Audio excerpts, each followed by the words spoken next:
नमस्कार दोस्तों, आज के इस कहानी में हम आपको मेहनत का फल के बारे में बताने जा रहे हैं।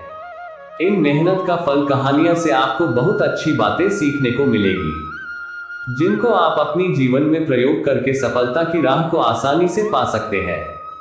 ये कहानियां बेहद ही रोचक और मनोरंजन भरा है, जिसे पढ़कर आपको और बच्चों को बहुत मजा आएगा।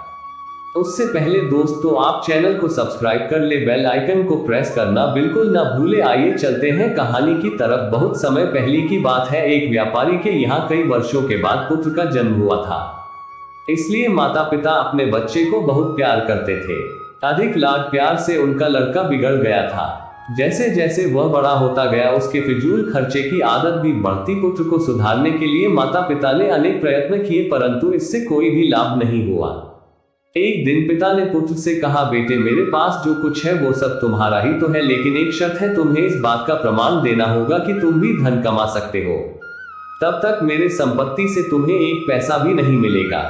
पिता के इस व्यवहार से पुत्र को बहुत दुख हुआ।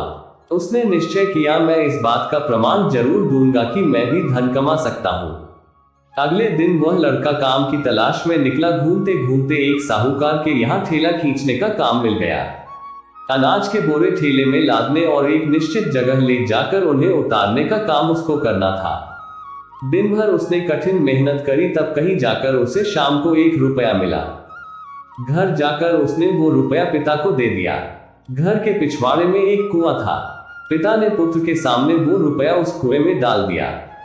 कुछ दिन तक यही क्रम चलता रहा। प्रतिदिन पुत्र मेहनत से कमाया हुआ पैसा पिता को देता और पिता पुत्र से कुछ भी ना कहकर उसके द्वारा कमाकर लाया गया रुपया कुएं में डाल देता था। एक दिन पुत्र क्रोधित हुआ और बोला पड़ा, पिताजी, मेहनत से कमाई हुई मेरी कमाई आप कुएं में इस तरह क्यों डाल देते हैं? पिता ने उसे समझाया, मैं जानता हूं पुत्र कि तुम दिन भर बहुत मेहनत करते हो, तब जाकर 1 रुपया कमा पाते हो।